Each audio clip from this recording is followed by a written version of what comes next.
Double bedroom मकानात के allotment में ताखीर पर बाज़ अफराद ने खुफल तोड़ते हुए जबरदस्ती तौर पर इन मकानात में कब्जे की कोशिश की। वाक़या तेलंगाना के जिले हनमगुंडा के अम्बेडकर नगर में पेश आया। इस अचानक वाक़े से हल्की सी कशीदगी फैल गई। पेशरो बीआरएस हुकूमत की जानिब से गरीबों को डबल बेडरूम मकानात तामीर करने की स्कीम शुरू की गई थी। इस्तिफादा कुनिंदगान का कहना है कि इन मकानात की तामीर 5 साल पहले हुई, ताहम हनूज़ इन मकानात को उन्हें अलाट नहीं किया गया। बरहम अफराद ने खुफल तोड़कर घरों में दाखिल होने की कोशिश की, ताहम हुकाम ने उन्हें रोक दिया। इन्होंने इस बात पर तशवीश का इजहार किया कि पिछली हुकूमत इस्तिफादा कुनिंदगान को सहूलियत फराहम करने में नाकाम रही और कांग्रेस हुकूमत के 7 माह गुजरने के बाद भी ये मकानात गरीब इस्तिफादा कुनिंदगान को अलाट नहीं किए गए। सदर कुल हिंद मजलिस इत्तेहादुल मुस्लिमीन व रुकन पार्लियामेंट हैदराबाद बैरिस्टर असदुद्दीन ओवैसी ने मरकजी हुकूमत की जानिब से सरकारी मुलाजमीन को RSS की सरगर्मियों में हिस्सा लेने की इजाजत देने के फैसले की शदीद मुखालिफत की और इस फैसले को मुल्क की सालिमियत और इत्तेहाद के लिए खतरा करार दिया। कचरा कुंडी में सफाई कर्मचारियों को 5 लाख रुपए मालियती हीरों का नेकलेस मिला। ये वाकया चेन्नई में पेश आया। पुलिस के मुताबिक मुकामी देवराज नामी शख्स ने अपनी बेटी की शादी के लिए 5 लाख रुपए का डायमंड नेकलेस बनवाया था। हाल ही में कचरा फेंकने के दौरान डायमंड नेकलेस का बॉक्स भी कचरे के साथ फेंक दिया गया। ताखीर से इस खानदान को इस बात का इल्म हुआ और इन्होंने चेन्नई म्यूनिसिपल कॉरपोरेशन से राब्ता कायम किया।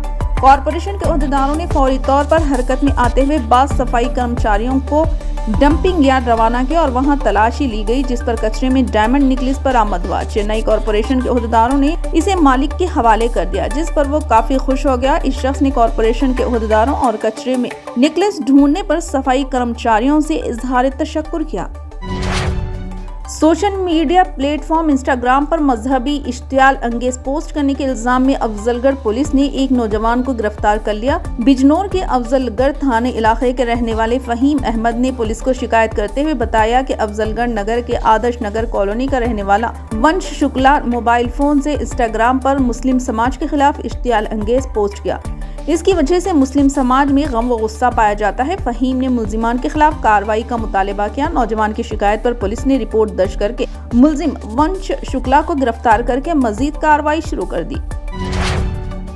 लोकसभा में अपोजिशन लीडर राहुल गांधी ने कहा कि वजीर तालीम NEET के मामले पर कुछ नहीं कह रहे। वजीर तालीम को नीट के मामले पर जवाब देना चाहिए। इन्होंने ये भी कहा कि जब तक उन्हें जवाब नहीं मिलता वो नीट का मसला उठाते रहेंगे। राहुल गांधी ने पीर के रोज इजलास के बाद लोकसभा के अहाते में सहाफियों से बात करते हुए ये बातें कही।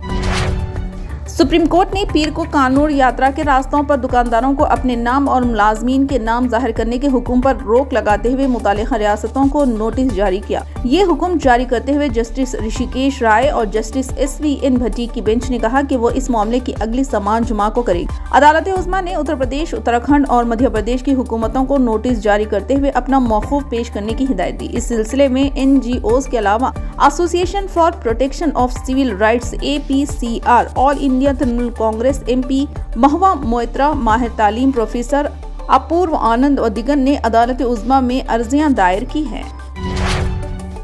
वज़ीर-ए-आज़म नरेंद्र मोदी ने गुज़िश्ता 6 दहाइयों में मुसलसल तीसरी बार किसी एक हुकूमत के इक़्तिदार में आने को जमहूरियत के शानदार सफर में एक अहम संग मील करार देते हुए कहा कि इनकी हुकूमत जो बजट पेश करने जा रही है बहुत अहम है और ये अगले 5 बरसों के लिए मुल्क की हालत और सिमत का तयन करेगा। पीर को पार्लियामेंट के मानसून इजलास के आगाज से कबल पार्लियामेंट हाउस में सहाफ़ियों से खिताब करते हुए मिस्टर मोदी ने कहा, ये बजट अमृत कौल का एक अहम बजट है। तेलंगाना असेंबली के मंगल से शुरू होने वाले बजट सेशन के सिलसिले में रियासती चीफ सेक्रेटरी शांति कुमारी ने ओहदेदारों को हिदायत दी कि वो अरकान की जानिब से पूछे गए सवालात के मुकम्मल मालूमात के साथ जवाबात भेजें। चीफ सेक्रेटरी ने सेक्रेटेरिएट में सीनियर ओहदेदारों के साथ इजलास मुनाकिद किया। इन्होंने कहा कि सीनियर ओहदेदारों को चाहिए कि वो बजट सेशन के मौके पर हाजिर रहें ताकि इस बात को यकीनी बनाया जा सके कि खला की कोई कमी ना होने पाए। आंध्र प्रदेश रियासत के साबिक चीफ मिनिस्टर और YSR कांग्रेस पार्टी के सदर YS जगन मोहन रेड्डी ने हुक्मरान हुकूमत के खिलाफ हमला किया। जगन ने इल्जाम लगाया कि हुकूमत इख्तिदार में आने के बाद 50 दिनों के अंदर ही नाकाम हो गई। जगन ने इल्जाम लगाया कि रियासत में लॉ एंड ऑर्डर बिगड़ गया है। सोशल मीडिया X पर जगन मोहन रेड्डी की तरफ से शेयर की गई एक लंबी पोस्ट में इन्होंने लिखा कि किस तरह हुकूमत तमाम मुहाज़ों पर नाकाम हो गई। जगन ने लिखा, सिर्फ 50 दिनों में ये हुकूमत तमाम मुहाज़ों पर नाकाम हो गई है। अमन व अमान तबाह हो गया है, जिससे अवाम में खौफ व हरास फैल गया। Chief minister in Chandrababu Naidu की हुकूमत सवालात से खौफजदा होकर तवज्जो हटाने के लिए अफरा तफरी पैदा करती है और अपोजिशन को दबाने के लिए तशद्दुद का इस्तेमाल करती है। कांग्रेस के कौमी सदर मल्लिकार्जुन खड़गे ने हफ्ते के रोज हुकूमत पर मुल्क के आईनी इदारों पर इदारे जाती कब्जा जमाने में मुलविस होने का इल्ज़ाम लगाते हुए कहा कि यूपीएससी में सामने आने वाले मुतादिद घोटाले कौमी तशवीश का बायस है और वज़ीर-ए-आज़म नरेंद्र मोदी को इन पर सफाई पेश करनी चाहिए। फिलहाल के लिए बस इतना ही। देखने के लिए शुक्रिया।